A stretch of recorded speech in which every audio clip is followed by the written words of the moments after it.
want to touch on, you mentioned a lot about body language. Yeah. So talk to me about that and how you got into that, as well as I think what a lot of people are curious about, at least what I'm curious about, because Yeah. I've seen a lot of your posts about body language.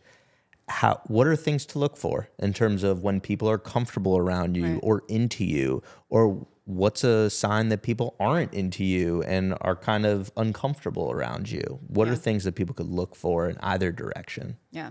So body language it's pretty easy because there's really only two types of body language, and it follows the same principles of all of the universe, that there's two types of energies. There's expansive energy and there's contractive energy.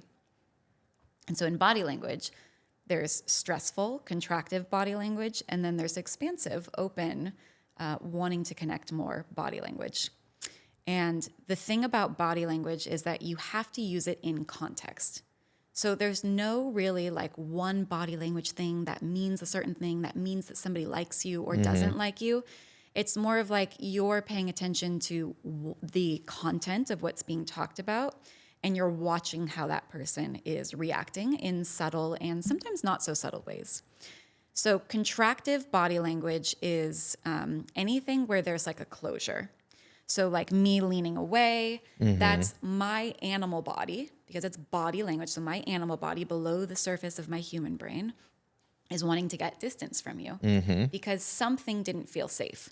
That maybe doesn't mean that I don't like you, but it maybe means you brought up something that created just enough of a biochemical stress response in my nervous system. So it took me out of that place where we can access free will. It took me into my subconscious where I'm just going to go through a set of patterns and operate unconsciously, and it might remove me. So that would be contractive. Contractive is also, this folding the arms like this is really, it's so socially kind of a thing that we do that it doesn't really have much meaning to it. Could be temperature oriented. It's usually temperature orientated or comfort.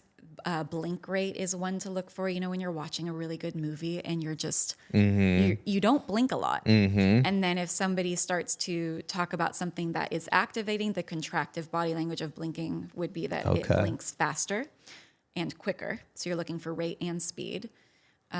One of my favorites is this. It's subtle. So if you're on the podcast listening and you're not watching, what I'm doing is I'm biting my lip. I'm curling my lips under. That's often indicative of withheld opinions.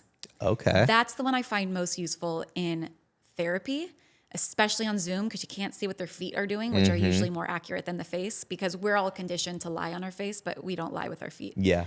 But this one, these subtle lip movements will really show, oh, I probably just said something that activated something and they want to tell me, but they maybe don't feel space. So I will stop mid-sentence and be like, tell me everything.